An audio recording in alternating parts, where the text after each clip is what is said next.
Если бы чеченцы воевали. Эта фраза, бранью слетевшая с уст дагестанской женщины, которая, подбоченившись, стала на пороге дома перед чеченским стариком, который уже на закате жизни пришел в собственный дом, занятый чужими людьми во время депортации войнахов, переворачивает все самосознание. На вопрос, в чем моя вина, у женщины находится колкий ответ. Спроси у своей нации. Надо было воевать, как наши отцы и братья. Тогда бы вас не выслали. Вы виноваты. Не буди. Во всем этом вы виноваты. Ваша нация виновата. Если бы вы на уровне с нашими дедами, братьями, отцами воевали бы, вас бы не выслали. И этот ролик со скоростью света разлетелся по социальным сетям, которые тут же заполонили восхищенные выпады дагестанцев в адрес своей землячки. С одной стороны, их можно понять, ведь современные дагестанцы уже истосковались по настоящим героям, поэтому и возводят в этот ранг любого.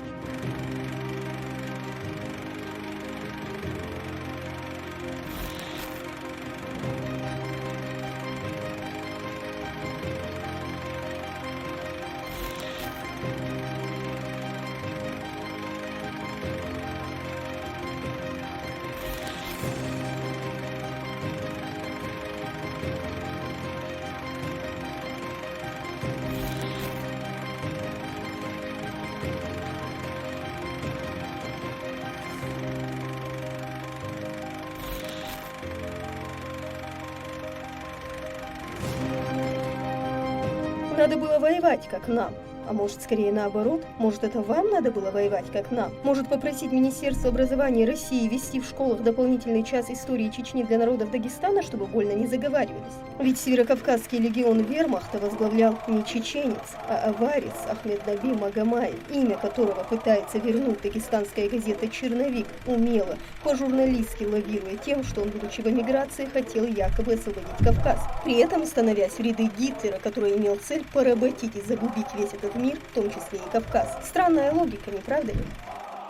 А как же Осман Сайднуров, знаменитый немецкий разведчик, известный фашистской Германии как Осман Губе, которого вермахт планировал сделать немецким наместником на Кавказе, и с этой целью вместе со своими соплеменниками он был высажен на территорию Северного Кавказа, чтобы он проводил работу по вербовке местного населения в ряды фашистов. Однако место высадки десанта вермахт выбрал неудачное. В лесах Чечено-Ингушетии дорога вражеской разведки была отрезана. Легендарный немецкий эмиссар аварской национальности вместе с остальными был захвачен и передан в органы НКВД, а впоследствии расстрелян на одной из площадей Грозного. Получается, когда треть чеченской нации отстаивала Советский Союз и его южные рубежи, внушительное количество представителей Северного Кавказа верно служило фашистской Германии. В контексте данной темы стоит подчеркнуть и других северокавказцев, у которых также в годы современности модно говорить чеченцам. За что-то же вас выслали? А может, мы за ваши грешки расплачивались? И я не буду сейчас озвучивать статистические данные, которые приводят официальные источники, не буду рассказывать о восточных легионах и казачьих частях, о грузинских батальонах с громкими названиями, которые находились в составе немецкой армии, о чеченских соседях, которые не раз показали удаль под фашистскими знаменами. Мы не будем этого делать, так как этикет нашего народа не позволяет нам публично чернить чужие народы, хотя основания и есть, однако не запятнанное никогда и ничем имя своей нации ставить под удар невежественным выходкам толпы мы не позволим. Отмечу, что вышеупомянутые нами лица современные дагестанцы считают героями, мол, какая разница где и когда, зато они мужественные и смелые.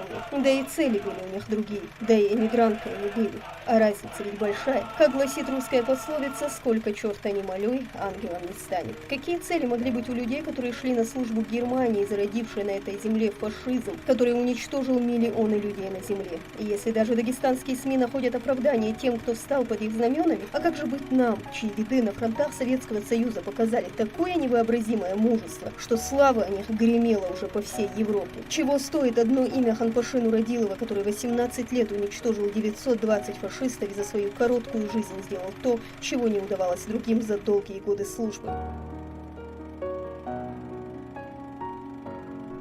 Выходец из чеченского села Мини-Аттара Ауховского района Аухой-Мох, удачно переименованного дагестанцами Минай Тугай-Навалакского района, легендарный пулеметчик Ханпаша Нуродилов, к счастью, не увидел, как его больному брату, вернувшемуся из депортации, не удалось зайти в свой дом, занятый дагестанцами, а пришлось строить другой. Как его земляки с Ауха по сей день не могут спокойно вздохнуть на своей земле, как старика-чеченца на пороге собственного дома отчитывают неизвестно за что и говорят: спроси у своей нации. А что ему спросить у своей нации? Почему его нация всегда стояла в авангарде борьбы за достоинство собственной страны, от истории не отвернуться, не спрятаться и не скрыться. Ее страницы исписаны не простым карандашом, чтобы кто-то стирал, а кровью. Поэтому для тех, кто забыл, стоит напомнить, что в Великой Отечественной войне чеченцы сыграли великую роль.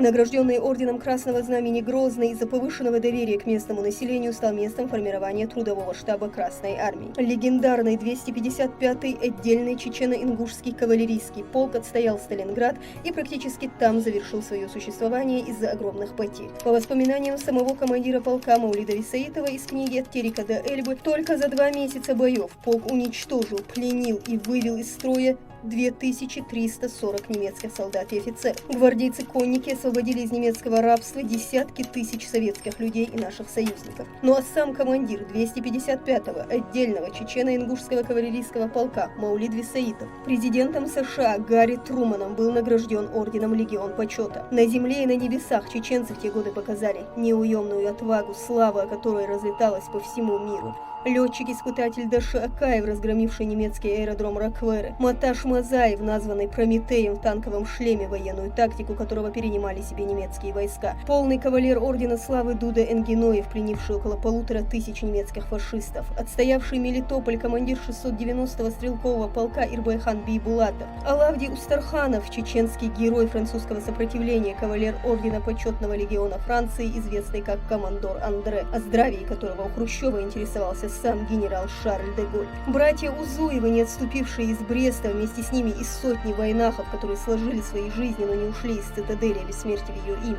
Их количество исчисляется сотнями и тысячами. Множество документальных источников хранят восхищенные отзывы командиров о доблести чеченских солдат. А все потому, что чеченцы не умеют предавать, однако их всегда предавали, без всякого зазрения совести, будь то власть или завистливый сосед. Ставший сегодня камнем преткновения Аух некогда был щедро передан Сталину Дагестану, а те, воспользовавшись, быстренько переименовали все села и речки, а там чуть погодя и чеченцев выслали. Вот так удача, не правда ли? Кстати, не успели чеченцы и выйти за порог своего дома, как расчетливый сосед решил, зачем пропадать добру. Пришел и сел на готовое. И это коснулось не только Ауха, но и остальных, как горных, так и равнинных сел Чечни, которые граничили с Дагестаном. И теперь потомки тех, кто хотел в свое время справить тризну по чеченскому народу, бессовестно кидают нам в лицо. Их тоже насильно переселяли. Интересно узнать, сколько же людей погибло у Дагестана во время этого, в кавычках, насильственного переселения, сколько осталось немощных стариков и детей, выкинутых на снег, сколько умерло от тифов, забитых в скотских вагонах, сколько было расстреляно за шаг влево. И потом, через 13 лет, когда чеченцы по воле Аллаха вернулись домой, те люди, у которых не хватило ни совести, ни благородства, чтобы освободить чужие дома, сегодня еще имеют наглость клеветать на святую память нашего народа. Чехам все мало, подобные злобные комментарии льются отовсюду в социальных сетях и вызывают горькую усмешку. Чего мало чехам? Когда вы спокойно спали в своих домах в 90-е, чехи захлебывались в собственной крови. А потом, в начале второго тысячелетия, свои жернова их затянул ваххабизм, логово которого на Кавказе, кстати, находилось именно в Дагестане. И после всего этого мы выжили, а мало того, восстановили свою государственность и вновь стали на передовой страны, которая нуждается в нашем культурном, историческом, природном и экономическом потенциале. На территории Чечни после 2 кровопролитных войн нет ни одного детского дома, чем не может похвастаться Дагестан, где детские дома и нечеловеческие условия, в которых там проживают сироты, были вынесены на всеобщее обсуждение в эфире федеральных каналов. Когда в Чечне растет количество школ хафизов и медресе, в Дагестане увеличивается число ночных клубов, пивнушек и непристойных заведений.